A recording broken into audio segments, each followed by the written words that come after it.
کہ جن جرنیلوں نے اس قسم کے لوگوں کو پروجیکٹ کیا، اس قسم کے ایجنڈے کو ملک پر مسلط کیا، صرف عمران خان مجرم نہیں، وہ جرنیل بھی مجرم ہیں جنہوں نے اس کو پروجیکٹ کر کے پاکستان پر مسلط کیا تھا۔ کب آپ کے ذہن میں یہ بات آئے گی؟ کب اس صوبے کا پشتون یہ سمجھے گا؟ کب ہماری نئی نسل کے دماغ میں یہ بات آئے گی کہ مجھے اندر سے مذہب سے خالی کر دیا گیا، اوپر سے میری تہذیب کی چادر مجھ سے نوچ لی گئی؟ کچھ تو سوچنا ہوگا ہمیں، کہاں ہم پہنچ گئے ہیں؟ اتنی معاشی تباہی یہ حادثے کی بنیاد پر نہیں ہوا کرتی، یہ باقاعدہ منصوبے کے تحت ہوئی۔ کشمیر کو تقسیم کرنا ان کا ایجنڈا تھا، اسرائیل کو تسلیم کرانا ان کا ایجنڈا تھا، پاکستان کو ٹکڑے ٹکڑے کرنا یہ ان کا ایجنڈا تھا۔ تو آج قوم کے سامنے ان کو بے نقاب ہونا چاہیے اور اس حقیقت کو تسلیم کرنا چاہیے۔ ہماری نئی نسل کو یہ بات قبول کرنی چاہیے، اس کو یہ بات تسلیم کرنی چاہیے اور یہ عہد کرنا چاہیے کہ آج کا نوجوان نسل اپنے آئندہ کے مستقبل کو محفوظ بنانا چاہتا ہے۔ کس تاریکی میں آپ کو دھکیلا گیا، کس اندھیرے میں آپ کو دھکیلا گیا، اور کس طرح ہم خوشی خوشی اس اندھیرے میں داخل ہوتے گئے اس امید کے ساتھ کہ شاید آگے روشنی ہے۔ روشنی کچھ بھی نہیں، جتنا آگے جاؤ گے تاریکی ہی تاریکی ہے۔ جتنا بھی آپ ان لوگوں سے امید وابستہ کریں گے، اور آج افغانستان سے امریکہ نکل چکا ہے، اب کون سی قوتیں ہیں جو پاکستان اور افغانستان کو لڑانے کی طرف لے جا رہی ہیں؟ افغانستان کا مفاد ہو یا پاکستان کا مفاد، دونوں ملکوں کے بہتر تعلقات پہ ہیں۔ ہم دونوں پڑوسی ملک ہیں، ہماری برادری ایک ہے، صدیوں سے ہمارے تعلقات ہیں۔ کون سی سازشی قوتیں ہیں جو آج ہمارے درمیان بد اعتمادیاں پیدا کر رہی ہیں؟ اس کو سنجیدگی سے سوچنا ہوگا، عقل مندی سے اس معاملے کو طے کرنا ہوگا۔ جذبات میں آ کر اور غصے میں آ کر روز روز ہم نقصان کرتے جائیں گے اور نقصان کرتے جائیں گے اور عالمی سازشوں کی کامیابی کا ہم ذریعہ بنتے جائیں گے۔ افغانستان کے داخلی سیاست سے ہمارا کوئی تعلق نہیں، ان کو ہمارے پاکستان کے داخلی سیاست سے کوئی تعلق نہیں ہے اور نہ ہونا چاہیے، اور نہ ہم کسی کو حق دیتے، لیکن دو طرفہ تعلقات کے لیے منصوبہ بندی تو ہونی چاہیے نا، وہ منصوبہ بندی بھی تو نہیں ہے۔ تو اس اعتبار سے ہر طرف سے پاکستان پر دباؤ ہے، اسرائیل کو تسلیم کرانا، اس کے لیے عمران خان، جنرل باجوہ، جنرل فیض حمید، یہ تینوں امریکہ کے صدر ٹرمپ کے دفتر میں نہیں گئے تھے، کشمیر کو بیچنے کا ایجنڈا لے کر نہیں گئے تھے، قادیانیوں کو دوبارہ مسلمان قرار دینا پاکستان کے اندر کیا اس مقصد کے لیے نہیں گئے تھے؟ ساری چیزیں ہمیں معلوم ہیں، اور ہم نے سخت موقف اختیار کیا۔ ہم نے کہا لوگوں کو سمجھ آئے یا نہ آئے، اگر ہمیں بات سمجھ میں آ رہی ہے تو ہمیں وہی کرنا چاہیے جو اس کا حق ہے، اور ہم نے وہ کر کے دکھایا اور ایجنڈے ناکام بنا کر دکھائے۔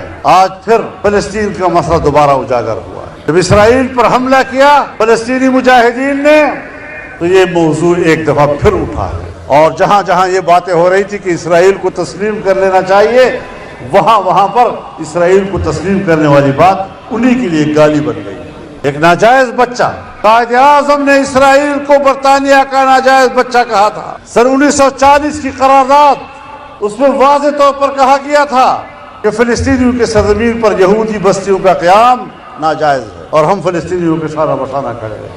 یہ پاکستان کا آغاز ہے، یہ پاکستان کی ابتدا ہے، اور اسرائیل نے سن 1948 میں بنتے ہی کہا تھا کہ پاکستان کا خاتمہ ہماری خارجہ پالیسی کا حصہ ہے۔ سو ان کے نیت بھی واضح ہے اور ہماری نیت بھی واضح ہے، ان کا بھی ڈی این اے معلوم ہے، ہمارا بھی ڈی این اے معلوم ہے۔ پھر اس کے بعد ایسی باتیں کرنا نہ عرب دنیا کے لیے جائز ہے نہ اسلامی دنیا کے لیے جائز۔ اب ظاہر ہے جناب، جنگ تو شروع ہو گئی ہے، اب جنگ ہے تو جنگجو سے لڑو نا، جس سے تجھ پر حملہ کیا ہے اس سے لڑو۔ وہاں تو میدان میں اترنے کے لیے تیار نہیں اور بمباریاں کر رہے ہو عام شہریوں پر، غزہ پر، ان کی بلڈنگوں کو تباہ کر رہے ہو، مساجد کو تباہ کر رہے ہو، عبادت گاہوں کو تباہ کر رہے ہو، پانی کے ذخائر پر بمباری کر رہے ہو، اسکولوں پر، ہسپتالوں پر، مارکیٹوں پر، چھوٹے چھوٹے بچوں کو قتل کر رہے ہو۔ یہ صہیونی تو وہ لوگ ہیں جنہوں نے انبیاء کو قتل کیا تھا، قرآن اس کی گواہی دے رہا ہے۔ جو انبیاء کو نہیں بخشتے اور ان کے قاتل ہوں، وہ آج کے مسلمان کا کیا لحاظ رکھیں گے؟ لیکن اسلامی دنیا کا موقف مضبوط ہونا چاہیے۔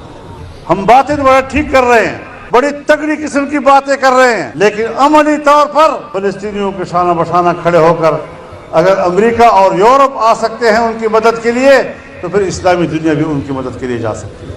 تو اس اعتبار سے ہمیں واضح طور پر اپنے مسلمان بھائیوں کے حق میں بات کرنی ہوگی۔ جناب رسول اللہ صلی اللہ علیہ وسلم نے فرمایا مثل المؤمنین فی توادہم وتعاطفہم وتراحمہم کمثل جسد واحد اذا اشتکى عینہ اشتکى کلہ واذا اشتکى رأسہ اشتکى کلہ واذا اشتکى عضو تداعى له سائر الجسد بالسہر والحمى۔ ایمان والوں کی مثال ایک دوسرے کے ساتھ دوستی کرنے میں، ایک دوسرے پر مہربان ہونے میں، ایک دوسرے کے ساتھ یکجہتی کرنے میں ایسی ہے جیسے ایک جسم، اگر ایک جسم کے سر میں درد ہے تو پورا جسم بے قرار، آنکھ میں درد ہے تو پورا جسم بے قرار، جسم کے کسی حصے میں اگر درد مچل رہا ہے تو پورا انسانی جسم بے قرار ہوتا ہے، ساری رات جاگتا ہے اور بخار میں مبتلا ہو جاتا ہے۔ کیا آج فلسطینیوں کے اس مظلومیت پر اس کا احساس ہماری اسلامی دنیا کو ہے؟ کیا ہمارے ملک پاکستان کو ہے؟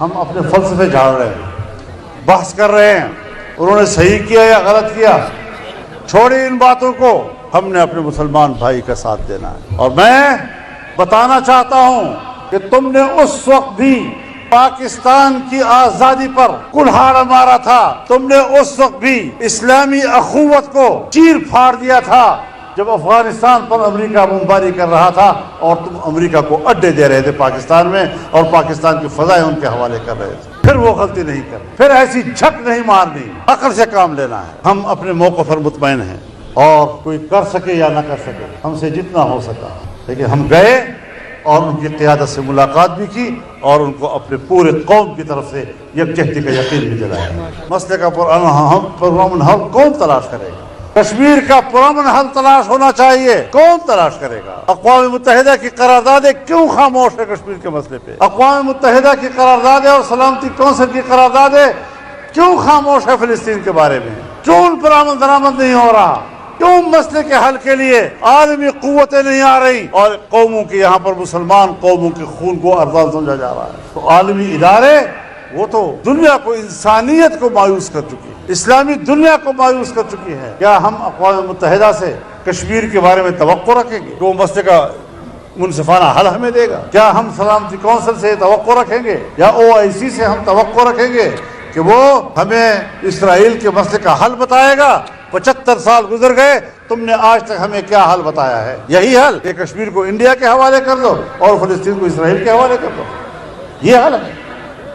شرم آنی چاہیے تمہیں اس حال پہ۔ کشمیری لوگ کیا قربانی دیتے رہے ہیں اور آج ہم نے کشمیر کے ساتھ کیا کیا ہے؟ فلسطین کے لوگ 75 سال تک کیا قربانی دیتے رہے ہیں اور آج ہم ان قربانیوں کا کیا صلہ فلسطینیوں کو دے رہے ہیں؟ تو اس حوالے سے بین الاقوامی اداروں سے بھی تو قوم مایوس ہو چکی ہے۔ لہٰذا یہ ساری چیزیں ہمیں لے کر آگے بڑھنا ہے، ہمیں پاکستان کی معیشت کو مستحکم کرنا ہے، عام آدمی کی خوشحال زندگی کو یقینی بنانا ہے، اس کے انسانی حقوق کا تحفظ کرنا ہے، اور جمعیت علماء اسلام کے بنیادی اصولوں کو لے کر آگے بڑھ رہی ہے تاکہ یہ پاکستان جس نے آج تقریباً 20 سالوں سے 25 سالوں سے ایک سیکولر اسٹیٹ کا روپ دھار لیا ہے، اس کو دوبارہ اسلام اور قرآن و سنت کی طرف اور ایک مسلمان ریاست کی طرف واپس لوٹانا ہے انشاءاللہ۔ یہ ہمارا آنے کا مستقبل کا فارمولہ ہے، ہم اسی حوالے سے آگے بڑھنا چاہتے ہیں اور اس میدان میں اس مسئلے پر جو بھی ہمارا ساتھ دینا چاہتا ہے ہم اس کے ساتھ دینے کو تیار ہیں۔ ہمارا کوئی جھگڑا کسی کے ساتھ نہیں، ہم ایک جائز موقف لے کر سامنے آئے، پاکستان کے مفاد میں ایک موقف لے کر آئے ہیں، پاکستان کے استحکام کے لیے ایک موقف لے کر آئے ہیں اور ایک رائے رکھتے ہیں، لیکن طاقتور قوتیں طاقت کی بنیاد پر سوچتی ہیں اور ہم لوگ ذرا عقل اور دلیل کی بنیاد پر سوچتے ہیں۔ ہم نے پہلے دن ہی صاف صاف کہہ دیا تھا کہ اگر یہ مجرم وہاں سے نکلتے بھی ہیں تب بھی ہم ان کو قبول کرنے کے لیے تیار نہیں ہو سکتے۔ زبردست۔ ایک زمانے سے ہم اپنے صوبے میں دیکھ رہے ہیں ہمارے قبائل کے ساتھ کیا کیا جا رہا ہے، قبائل کے انضمام کا فیصلہ کیا گیا، کتنے سبز باغ دکھائے گئے، قبائل آسمان پہ پہنچ جائیں گے، قبائل تو قید میں رہے، اب ان کو آزادی کی زندگی ملے گی، اور لمحوں کے اندر قبائلی فاٹا کے آئین کے 2 دفعات ختم کر کے پورا آئین راتوں رات ان پر مسلط کر دیا گیا،